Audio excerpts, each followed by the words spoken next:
Ito na naman ang ating channel na nagbabalik at maghahatid sa inyo ng natatanging kaalaman. Mga kaibigan, totoo nga ba ang alien? Saan nga ba galing ang mga alien? Maging ang mga anghel o maging si Satanas? Maging ang kapaligiran natin, ultimo ang mga tubig, hangin at mga hayop. Mga nilalang na merong buhay hanggang sa kaliit-liitan na nabubuhay dito sa ating daigdig. Hanggang ngayon, isa pa ring malaking katanungan sa sangkatauhan na kung sino nga ba ang gumawa ng lahat ng mga bagay na nakikita at mga kamanghamanghang mga bagay, pangyayari, maging ang mga misteryosong mga kaganapan dito sa ating mundo. Kagaya na lang sa marami nating video na kung sino nga ba talaga ang gumawa ng mga pyramid dahil ang pwesto nito ay eksakto sa Orion's Belt. Para saan naman ang mga malalaking simbolo ng kung tawagin ay Nazca Line? Para saan naman ang mga nakatingalang mga Moai na matatagpuan sa Easter Island? At para saan naman ang mga Stonehenge na talagang kahanga-hanga ang pagkakaayos pa nito? At ang nakakapagtaka pa dito, paano nila nabubuhat ang mga nagbibigatang tonetoneladang mga bato? Napakarami pang iba na nakakamangha dito sa ating mundo mga kaibigan na talagang kahit mga eksperto man, nahihirapan silang tuklasin ang mga nasa likod nito. Maski ang mga taong nagpakadalubhasa ay hindi nila maisip kung ano ba talaga at para saan ang mga bagay na iyon at hindi nila matuklasan hanggang ngayon kung paano nabuo ang mga iyon. Tanging ang naiisip lang ng mga nagsipag-aral ay hindi kayang gawin ng normal na tao ang mga nakikita nating mga kamanghamanghang bagay dito sa ating daigdig, kundi sa tulong daw ng mga alien. Mga kaibigan, totoo nga bang alien ang gumawa ng mga bagay-bagay dito sa ating mundo? O sadyang gusto lang ni Satanas na iligaw tayo at ilihis tayo sa mas malalim upang tayo ay hindi sumampalataya sa ginawa ng Diyos? Sa sobrang laki ng ating kalawakan, posible nga bang merong ibang nilalang na namumuhay o nabuhay sa ating universe? Dahil ayon sa sinasabi kasi ni Erich von Däniken, isa sa mga tanyag na mananaliksik pagdating sa mga ancient alien, sabi niya, merong isang panahon na kung saan bumaba daw ang mga alien dito sa ating daigdig at gumawa sila ng mga tao upang gawing mga trabahador at minahin ang mga ginto at iba pang klase ng mga mineral upang gagamitin ito para sa kanilang teknolohiya. Dahil ayon kay Erich von Däniken sa kanyang pag-aaral, meron siyang sinasabi tungkol sa mga ancient alien na may dala ng karunungan dito sa ating mundo. Sila ang tinuturo kung bakit meron tayong mga strukturang kamangha-mangha dito sa ating mundo. Alam mo kaibigan, kung paniniwalaan natin ang sinasabi nila at sinasabi ng ibang mga siyentipiko, malamang sa malamang mga kaibigan, maililigaw ka at tuluyan ng hindi ka nasasampalataya na meron talagang Diyos na lumalang ng mga bagay-bagay dito sa ating mundo. Dahil sa kanilang pagpapaliwanag, nandoon ang lahat ng ebidensya tungkol sa mga gumawa ng mga bagay-bagay dito sa ating mundo. Talagang mapapaniwala ka, subalit para hindi kayo mailigaw, merong sinasabi ang Biblia tungkol sa mga bagay na ginawa at kung sino ang dapat nating tanungin kung sino nga ba ang gumawa ng mga kamangha-mangha dito sa lupa. Science ba ang ating tatanungin? Pakinggan ninyo kung sino ang tatanungin dito sa Job 12:7 hanggang 10. Ngunit tanungin mo ngayon ang mga hayop at tuturuan kanila at ang mga ibon sa himpapawid at kanilang sasaysayin sa iyo o magsalita ka sa lupa at magtuturo sa iyo at ang mga isda sa dagat ay magsasaysay sa iyo. Sinong hindi nakakaalam sa lahat ng mga ito na ang kamay ng Panginoon ang siyang gumawa nito? Nasa kamay niya ang kaluluwa ng bawat bagay na may buhay at ang hininga ng lahat ng mga tao. Kitam, ibig sabihin sa pamamagitan ng mga nilalang sa lupa na ito, sila ang mangungusap sa iyo na ang lahat ng bagay sa mundong ito ay Diyos ang may gawa.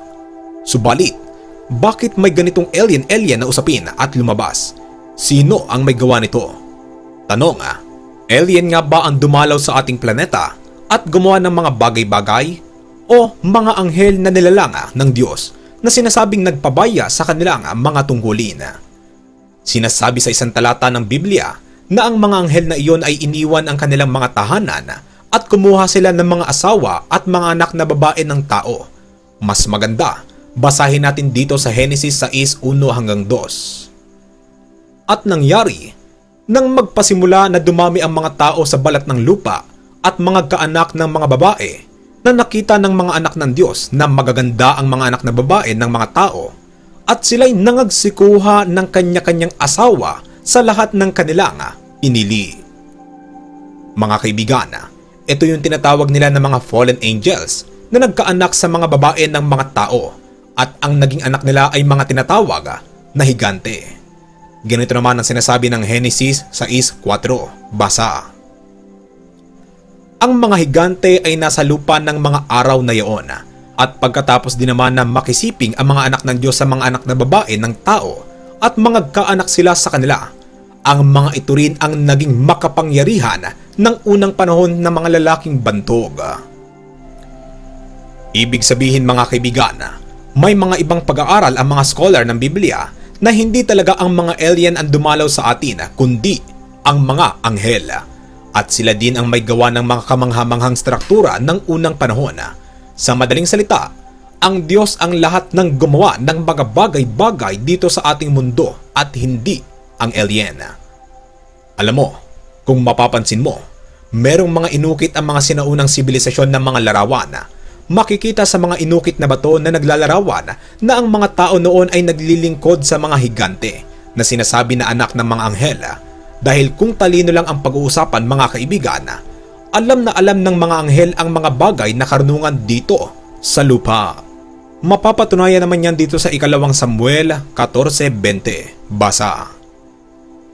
Ginawa po niya ito upang ipaalala sa inyo ang katayuan ng iyong anak. Ngunit kayo kamahalan ay kasing talino ng anghel ng Diyos at alam ninyo ang lahat ng nangyayari sa lupain. Dahil nga sa pangyayaring ito, nahaluan ang mga lahi ng mga tao.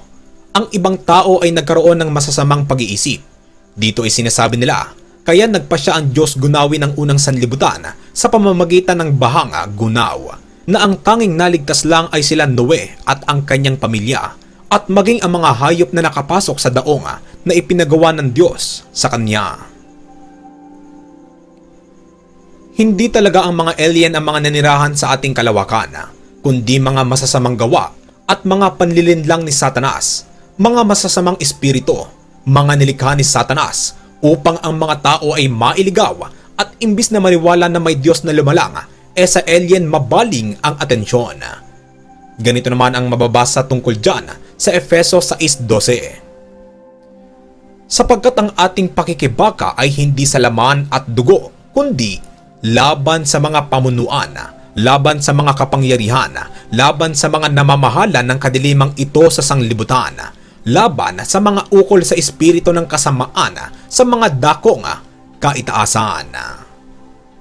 Mga kaibigan, ang mga paniniwalang alien ay isa lamang paraan ni Satanas upang tuluyang iligaw ang mga tao at huwag maniwala sa Diyos. Kasinungalingan, ito ang pinaka numero 1 na sandata ni Satanas at paraan niya upang patayin ang mga tao. Bibigyan ko kayo ng halimbawa mga kaibigan, paano niya pinapatay ang tao gaya ng ginawa niya kay Eva at Adan. Pinatay niya kasi si Eva at Adan sa pamamagitan ng kasinungalingan. Sinabi kasi ng Diyos kay Adan at Eva na kapag kumain sila ng bunga ng punong kahoy ng pagkaalam ng mabuti at masama, ay walang pagsala silang mamamatay. Ganito ang sabi sa Genesis 2:17. Datapwat sa kahoy ng pagkakilala ng mabuti at masama ay huwag kang kakain, sapagkat sa araw na ikaw ay kumain niyaon ay walang pagsalang mamamatay ka. At dahil sa gustong patayin ni Satanas si Eva at Adan, sinabi ni Satanas dito sa Genesis 3:1, ganito ang sabi, tunay bang sinabi ng Diyos, huwag kayong kakain sa alinmang punong kahoy sa halamanan? Sumagot naman si Eva, ang sabi, alinman sa punong kahoy ay makakakain kami, datapwat sa bunga ng punong kahoy na nasa gitna ng halamanan ay sinabi ng Diyos, huwag kayong kakain iyon, ni huwag niyong hihipuin, baka kayo'y mamatay. At dahil nga sa kasinungalingan ni Satanas, sinabi niya kay Eva dito sa Genesis 3:4, tunay na hindi kayo mamamatay. Nang nakain nga ni Eva mga kaibigan ang bunga ng punong kahoy ng pagkaalam ng mabuti at masama, ay hindi naman talaga sila namatay physically, Dahil katunayan niya na nagkaroon pa sila ng anak pero namatay naman sila spiritually. Nang makakain sila ng bunga, pinaalis sila sa halamanan ng Eden. Ganito ang paraan ni Satanas mga kaibigan sa pagpatay ng tao sa pamamagitan nga ng kasinungalingan. Papatayin kanya hindi literal kundi espiritual. Kaya tama ang Biblia dahil si Satanas ay tinatawag na mamamatay tao. Si Kristo mismo ang may sabi niyan. Ganito ang sabi sa Juan 8:44. Kayo'y sa inyong amang dyablo at ang mga nais ng inyong ama ang ibig ninyong gawin. Siya'y isang mamamatay tao, buhat pa ng una at hindi nananatili sa katotohanan sapagkat walang katotohanan sa kanya. Pagka nagsasalita siya ng kasinungalingan ay nagsasalita siya ng saganang kanya sapagkat siya'y isang sinungaling at ama nito. Kitam kaibigan, binabaliktad ni Satanas ang gusto ng Diyos para sa tao. Halimbawa, gusto ng Diyos mahalin mo ang kapwa mo. Ang gusto naman ni Satanas, pagmalupitan mo ang iyong kapwa. Gusto ng Diyos, mahalin mo ang asawa mo. Pero ang gusto ni Satanas, mangalon niya ka. Gusto naman ng Diyos na sumampalataya ka. Subalit, ang gusto ni Satanas, maniwala ka na walang Diyos at maniwala ka na lamang sa mga alien at mga kauri ng paniniwalang ito, gaya ng mga tikbalang, aswang, duwende, multo at iba pa. Ang gusto kasi ng Diyos mga kaibigan, hanapin mo siya tulad ng sinasabi dito sa Lucas 11:10. Sapagkat ang bawat humihingi ay tumatanggap, at ang humahanap ay nakasusumpong, at ang tumutuktok ay binubuksan. Subalit, kabaliktaran ang gustong mangyari ni Satanas mga kaibigan. Ang gusto niya, huwag mo nang hanapin ang Diyos. Maniwala ka na lamang sa mga alien at magpakabuyo sa mga kalayawan at gumawa ka na lamang ng mga masasama. Sa ganitong paraan mga kaibigan, hindi mo namamalayan na patay ka na pala ni Satanas. Ganito naman ang sabi sa 1 Timoteo 5:6. Datapwat ang nangagpapakabuyo sa mga kalayawan, bagamat buhay ay patay. Oo mga kaibigan, maraming iniwan na nakakamanghang struktura ang sinaunang mga tao. Lumawak na ang kaalaman ng mga tao subalit hanggang ngayon, palaisipan sa mga tao kung sino nga ba talaga ang gumawa ng mga nakakamanghang struktura tulad na nga lamang ng piramid. Sa mga ganitong pangyayari, unti-unti namang ang mga tao ay nalalayo sa katotohanan, lalo sa mga bagay na espiritual. Minsan, ang tao, naaalala lang ang Diyos kapag dumating na sa kanila ang napakatinding pagsubok. Kaya tama ang sabi ng Biblia na ang katalinuhang ito ng mga tao ay isa lamang kamangmangan sa Diyos. Ganito ang patotoo sa sinasabi sa 1 Korinto 3:19. Sapagkat ang karunungan ng sanlibutang ito ay kamangmangan sa Diyos. Sapagkat nasusulat, hinuhuli niya ang marurunong sa kanilang katusuhan. Dahil kung iisipin kaibigan, dito papasok ang mga imbensyon ng mga tao nang dahil nga sa karunungan, ngunit siyang ikapapahamak din ng mga tao.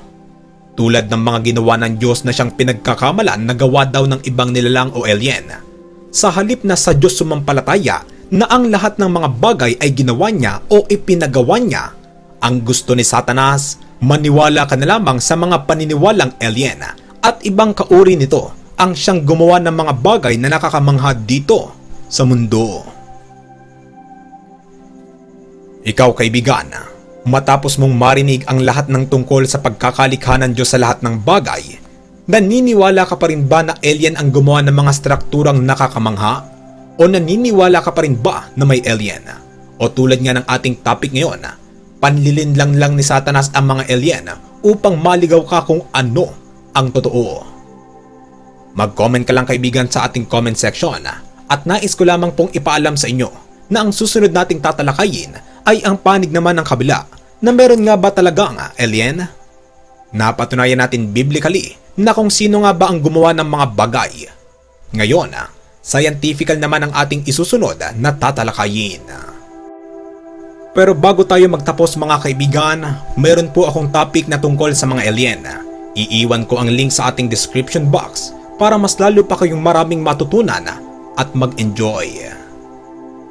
Paano mga kaibigan, alam ko na sa ganitong kakaibang storya, meron na naman kayong bagong natutunan na higit sa kaalaman. Muli mga kaibigan, maraming salamat po sa walang sawa ninyong pagsuporta sa ating YouTube channel. Hanggang sa susunod na talakayan. Paalam.